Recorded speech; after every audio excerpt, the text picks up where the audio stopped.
पंचायत सलैया क्षेत्र संख्या 15 से पंचायत समिति के भावी उम्मीदवार मन्नू देवी, जिनके पति विनय यादव ग्राम चौथैया के रहने वाले हैं। आप तमाम मतदाता भाइयों बहनों से निवेदन करते हैं, कठौतिया, मंगर बिघा, इटकोहवा, बिजुलिया, कंचनपुर, महेशपुर, राजा बिघा, हसनपुर, कुम्हार बिघा, पीर बिघा और बेला, सभी जनता जनार्दन भाइयों से बहनों से हमारे विनय यादव जी ने, जो मन्नू देवी के पति हैं, निवेदन करते हैं कि आप लोगों के बल पर मैंने ग्राम चौथैया, महेशपुर एवं कंचनपुर गांव के ग्राम वासियों के सहयोग से विनय यादव के अध्यक्षता में गोवर्धन स्थल का जमीन लिया गया। बेला में 2 जगह चापाकल बनवाने का काम किए, बसंत गांव में चापाकल गड़वाने का काम किए, कठौतिया गांव में चापाकल पर फर्श बनवाने का काम किए, यानी स्वास्थ्य, शिक्षा और पेयजल का जो समस्या था उस समस्या का समाधान करने का काम किए। हर समय दुख और सुख में साथ रहने वाले विनय यादव आप तमाम जनता से निवेदन करते हैं क्या? क्षेत्र संख्या 15 में चर्चा बा भारी, फायदा उठावा समाए के।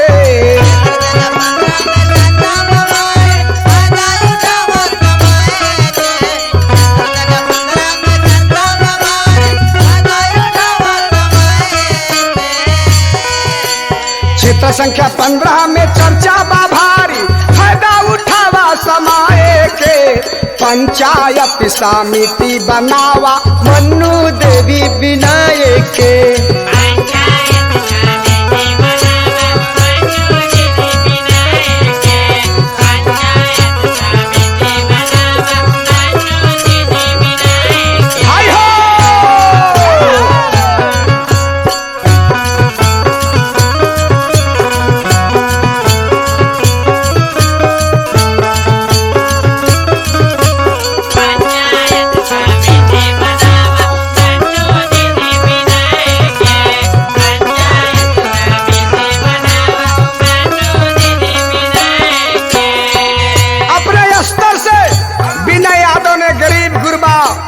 मजदूर किसान को यथासंभव मदद करते हैं। क्षेत्र संख्या 15 बाटे पंचायत सलैया।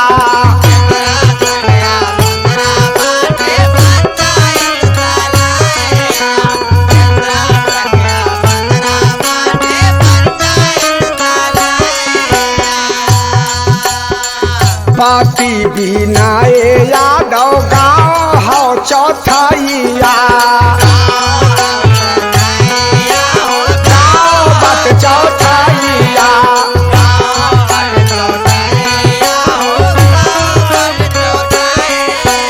जनता जनार्दन एकता बनावा, नारा लगावा विजय के।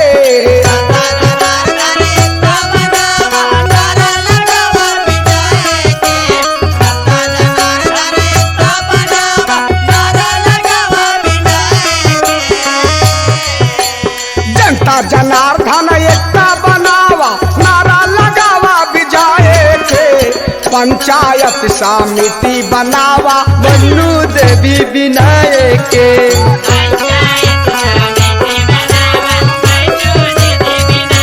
क्या बात है?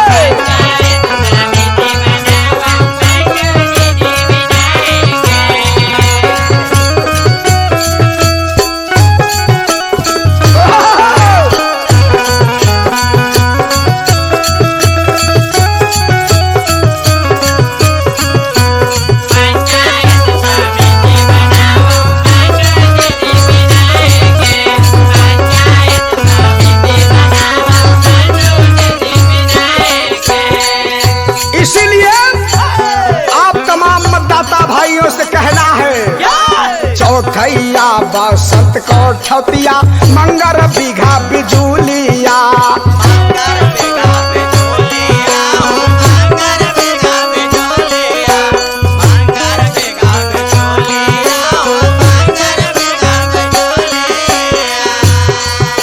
सबके मौका दिए बार बार, लेकिन मन्नू देवी और विनय यादव को मौका दीजिए एक बार। इसलिए अरे क्षेत्र संख्या 15 के बादल जाई हुलिया।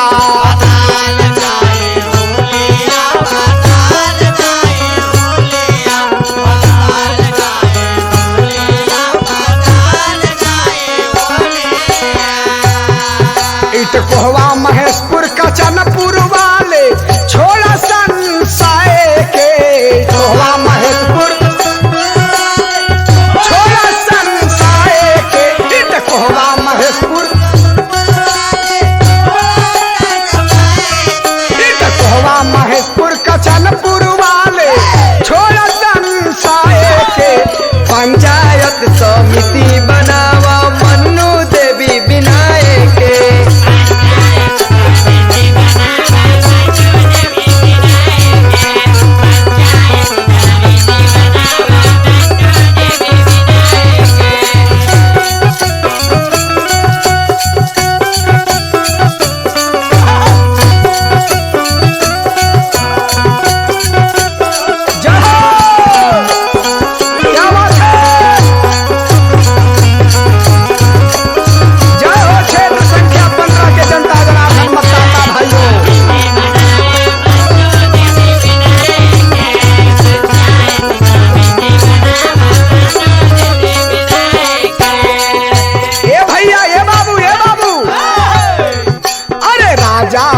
हसनपुर फिर बिगहा कुम्हार बिगहा बेला।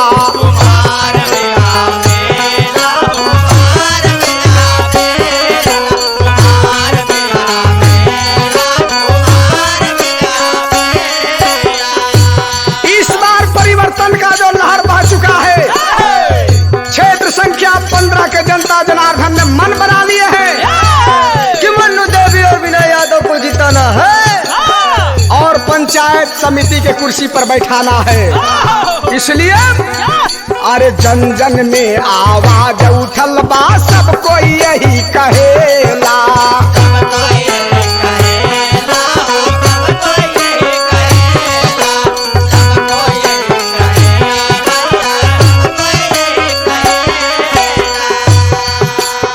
जब पहले जीत के गईलन, अभी तक क्षेत्र संख्या में विकास नाम के कोई चीज न कैलन। अरे जीते वाला कुछ भी कामो न कैले। अरे जीते वालन कुछ भी कामो न कैले। चिंता बा यही विषय के। जीते वालन कुछ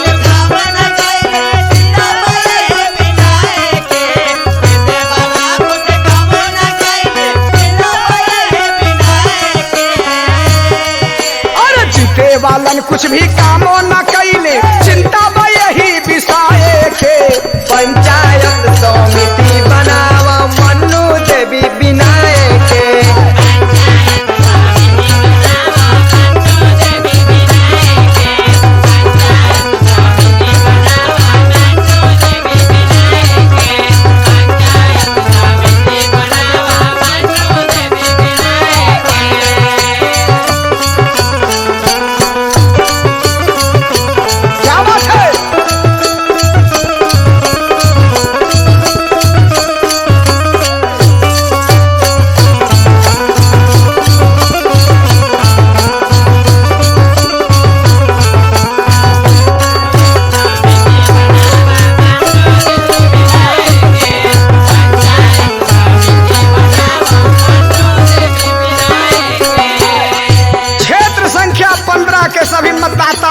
बहनों से हमारे मन्नू देवी के पति हैं जो चौथैया के निवासी हैं।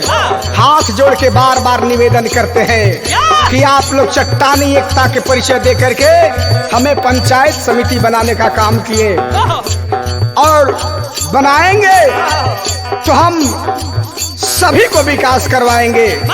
सभी को सपना को साकार करेंगे। अरे हाथ जोड़ के सब ही से निवेदन बार बार हो।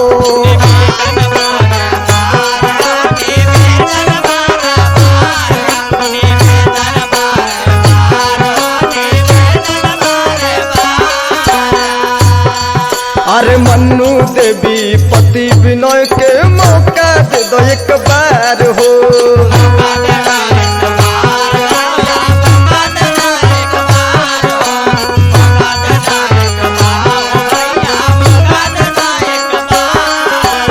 इसलिए सभी मतदाता भाइयों बहनों से निवेदन है, निहोरा है, अन्य है, विनय है, करबद्ध प्रार्थना है। मजदूर किसान सुनना हिंदू मुसलमान सब नारा लगाई हा जय जय के। जय जय के।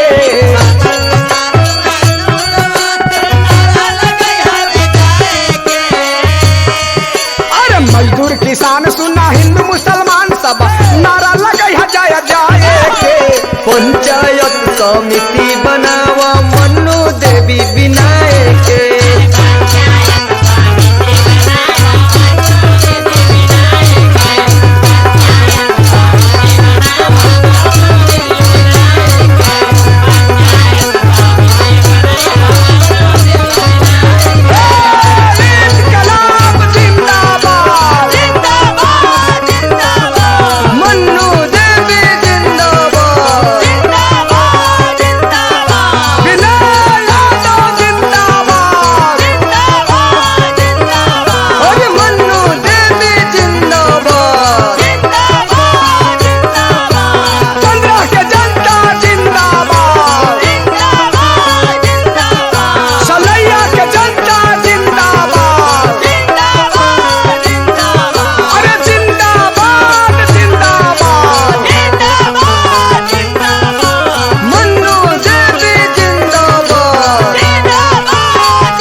पंचायत समिति बनावा मन्नू देवी विनायक के।